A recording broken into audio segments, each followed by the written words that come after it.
जब भी हम आयुर्वेद में आहार के गुणों की बात करते हैं तो सबसे पहले उसके रस यानी उसका स्वाद कैसा है इसकी बात करते हैं। जैसे नींबू अम्ल रस है, गिलोय और करेला तिक्त रस यानी कड़वे हैं।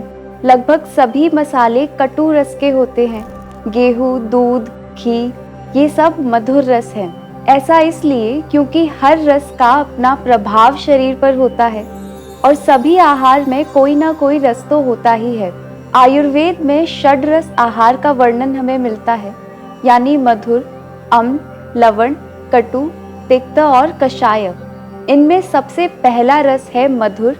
इसके शरीर पर क्या प्रभाव है, ज्यादा प्रयोग से क्या हानि हो सकती है, इन सभी के बारे में आज हम जानेंगे। हरिओम, सात्विक जीवन में आपका स्वागत है। मैं डॉक्टर नेहल शर्मा, सात्विक जीवन के इस पथ पर आपकी साथी।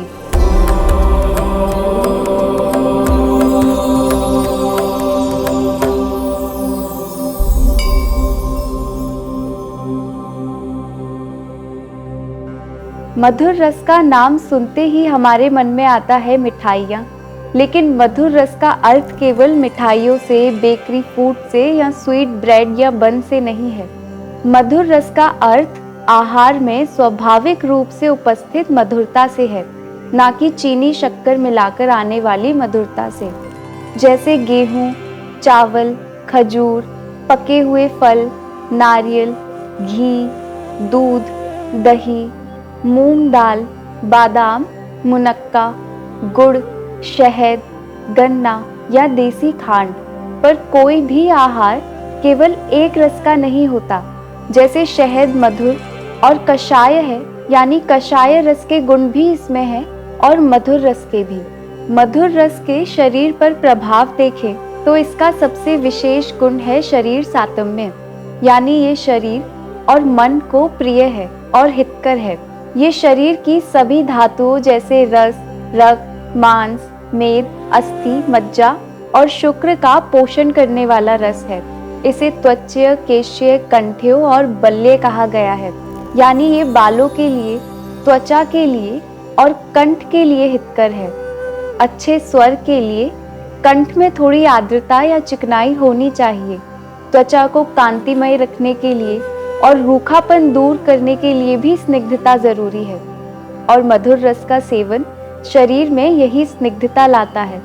ये शरीर की ताकत बढ़ाता है, धातुओं को पुष्ट करता है, तब ही दीर्घायु प्रदान करता है। भारतीय संस्कृति में घी, दूध, दही, मक्खन इन सभी का पारंपरिक भोजन में बहुत महत्व रहा है। यही कारण है कि पहले के लोग स्वस्थ और दीर्घायु रहते थे। मधुर रस को संधानकर भी कहा गया है, यानी संधियों के लिए ये अच्छा है। हड्डियों को मजबूत रखता है, संधियों में लुब्रिकेशन बनाए रखता है। दाह यानी कहीं जलन अगर है तो मधुर रस का प्रयोग उसका शमन करता है। दोषों पर यदि इसके प्रभाव देखें तो मुख्य रूप से ये वात और पित्त दोष को कम करता है।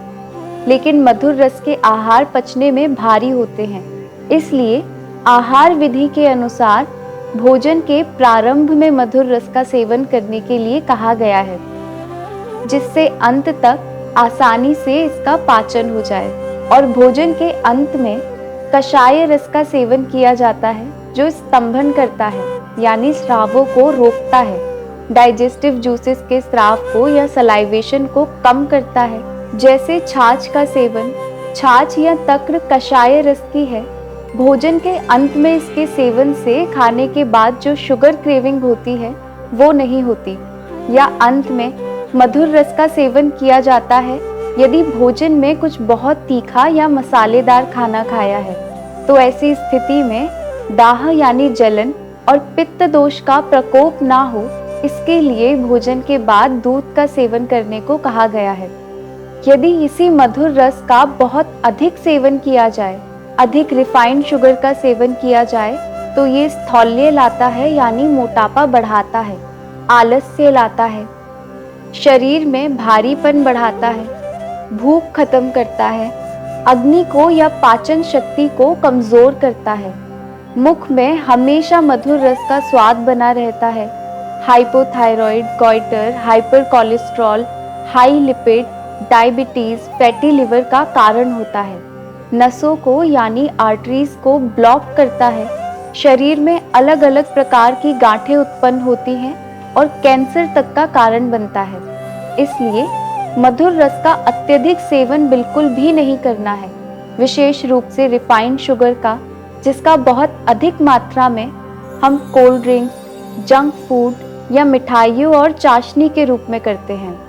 मधुर रस का सेवन करें, लेकिन मात्रा को ध्यान में रखते हुए और स्वस्थ रहें। आत्मा और परमात्मा के मिलन की इस सात्विक जीवन यात्रा में हमारे साथ बने रहिए। दिव्य शक्ति की कृपा हम सब पर बनी रहे। मैं और मेरा सात्विक जीवन का परिवार फिर से योग और स्वास्थ्य से जुड़ी कुछ नई जानकारियों के साथ आपसे जल्द ही मिलेंगे। तब तक के लिए हमारे इस वीडियो को लाइक और शेयर करें और हमारे इस चैनल को सब्सक्राइब करें। हरि ओम तत्सत।